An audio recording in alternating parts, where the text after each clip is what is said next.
শেখ হাসিনা দুপুরের খাবার না খেয়েই পালালো, বললেন শাম্মী আক্তার। এদিকে রিমান্ড শেষে কারাগারে ব্যারিস্টার সুমন। জানাবো নির্বাচন পর্যন্ত মাঠ দখলের নানা ছক বিএনপির। সরাসরি ভোট হবে না মেয়র চেয়ারম্যান পদে, ভাবা হচ্ছে সংসদীয় পদ্ধতি।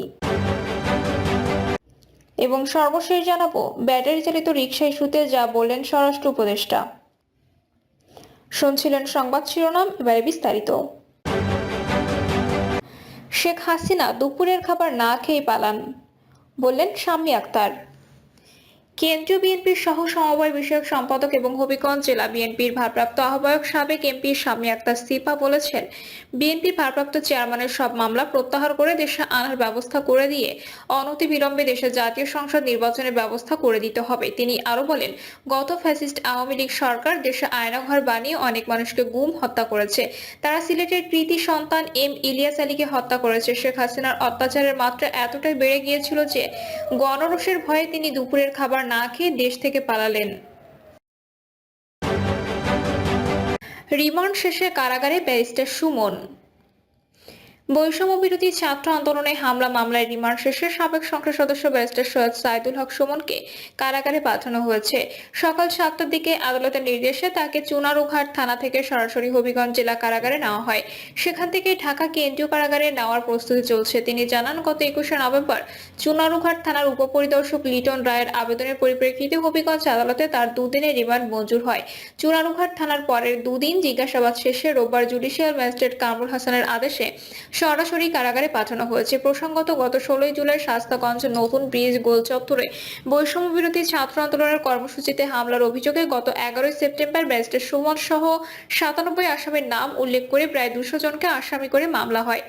এই মামলায় তাকে টানা 2 দিন জিজ্ঞাসাবাদ করা হয়েছে বলে থানার ভারপ্রাপ্ত কর্মকর্তা মোহাম্মদ নজরুল ইসলাম জানিয়েছেন। তিনি বলেন, জিজ্ঞাসাবাদে যে তথ্য পাওয়া গেছে তা তদন্তের স্বার্থে প্রকাশ করা যাচ্ছে না। পুরোপুরি তদন্ত শেষে পুলিশ এ ব্যাপারে কথা বলবে।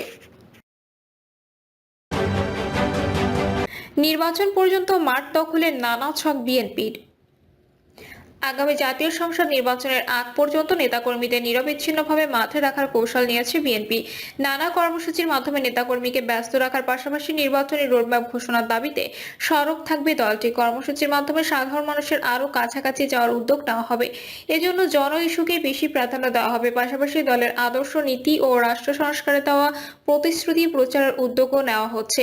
এভাবে আগামী নির্বাচন পর্যন্ত মাঠ দখলে রাখতে চায় দলটি। বিএনপি নেতারা জানান, ডক্টর মোহাম্মদ ইউনূসের নেতৃত্বাধীন অন্তর্বর্তী সরকারের সঙ্গে সম্পর্ক রেখে পথ চলতে চান তার। এর জন্য জাতীয় নির্বাচন পর্যন্ত সরকারের সঙ্গে যাতে কোনো দূরত্ব তৈরি না হয় এ ব্যাপারে সতর্কতা অবলম্বন করছেন তারা। তবে যৌক্তিক সময় ভোটের রোডম্যাপ ঘোষণা না করলে এই দাবিতে রাজপথ থেকে সরকারের উপর চাপও তৈরি করা হবে। এছাড়াও অন্তর্বর্তী সরকারকে কেউ যাতে ব্যর্থ করতে না পারে সেদিকেও তীক্ষ্ণ নজর থাকবে দলটির। বিএনপি মহাসচিব মির্জা ফখরুল ইসলাম আলমগীর বলেছেন, নির্বাচন যৌক্তিক সময়ের মধ্যেই হওয়া উচিত। নির্বাচন যত দ্রুত হবে ততই জাতির মঙ্গল, যত দেরি হবে ততই দেশ ও রাজনীতির ক্ষতি হবে। সংস্কার প্রক্রিয়ায় জনগণের অংশগ্রহণ জরুরি, সেজন্যই নির্বাচন দরকার। জানা গেছে, রাজনৈতিক কর্মসূচির পাশাপাশি নির্বাচন আয়োজনের প্রস্তুতিও এগিয়ে নিচ্ছে দলটি। এজন্য গুরুত্ব দেওয়া হচ্ছে জনসমর্থনকে আরো দৃঢ় করার উপর। তাই জনগুরুত্বপূর্ণ ইস্যুতে নানা কর্মসূচি নিয়ে মাঠে রয়েছে নেতাকর্মীরা। এর মধ্যে 5ই আগস্ট শেখ হাসিনার পতনের পর দেশে আইন শৃঙ্খলা পরিস্থিতির অবনতি ঘটলে বিএনপি নেতাকর্মীরা সাধারণ মানুষের পাশে দাঁড়িয়েছেন। প্রতিহিংসার রাজনীতিতে না জড়িয়ে সহিংসতাকে প্রতিহত করেছেন এবং সহাবস্থান নিশ্চিত করেছেন। পূজার সময় বিএনপি নেতাকর্মীর মন্দির ও উপাসনালয় পাহারা দিয়ে হিন্দু, খ্রিস্টান, বৌদ্ধ সহ সব মানুষের সুরক্ষার পাশে দাঁড়িয়েছেন। দেশের পূর্বাঞ্চল ও সিলেট অঞ্চলে ভয়াবহ বন্যার সময় সাহায্য নিয়ে জনগণের পাশে দাঁড়িয়েছেন নেতাকর্মীরা। সংশ্লিষ্টরা বলছেন, বিগত 16 বছর আওয়ামী লীগের শাসনামলে ভয়াবহ নির্যাতনের শিকার নেতাকর্মীরা এখন ফেরারি জীবন থেকে মুক্ত হয়ে স্বাধীন জীবনে ফিরে আসছেন। এখন সুদিন এসেছে মনে করে যারাই কোনো অপরাধে জড়িত হয়েছেন তাদের বিরুদ্ধে দ্রুত সাংগঠনিক পদক্ষেপ নিয়েছে দল। ইতিমধ্যে 1,500-এর বেশি নেতাকর্মীর বিরুদ্ধে বহিষ্কার সহ বিভিন্ন শাস্তিমূলক ব্যবস্থা গ্রহণ করা হয়েছে। নেওয়া হয়েছে জিরো টলারেন্স নীতি। এর মাধ্যমে সাধারণ মানুষের কাছে দলের ইমেজ উজ্জ্বল করার চেষ্টা করা হচ্ছে। একই সঙ্গে বিএনপির ভারপ্রাপ্ত চেয়ারম্যান তারেক রহমান স্পষ্ট বার্তা দেওয়ার চেষ্টা করেছেন, ব্যক্তির চেয়ে দল বড়, দলের চেয়ে দেশ বড়। তিনি সবার আগে দেশকে এগিয়ে নেওয়ার বিষয়কে গুরুত্ব দিচ্ছেন। নির্বাচনের দাবিকে সরকারকে চাপে রাখার কৌশলও রয়েছে দলটির। বিএনপি নেতারা জানান, তারা এই সরকারকে সফল করতে সহায়তা করছেন। পাশাপাশি গণতন্ত্র ও ভোটাধিকার ফিরিয়ে আনতে আন্দোলন চলমান রেখেছেন।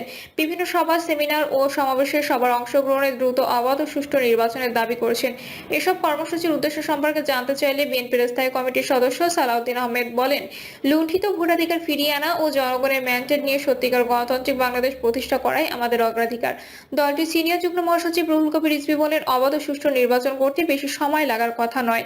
নির্বাচন কমিশনের যতটুকু স্বাধীনতা নিশ্চিত করা দরকার সেজন্য প্রয়োজনীয় সংস্কারের সুপারিশ করে সরকারের ভোটের আয়োজনের প্রস্তুতি নেওয়া উচিত।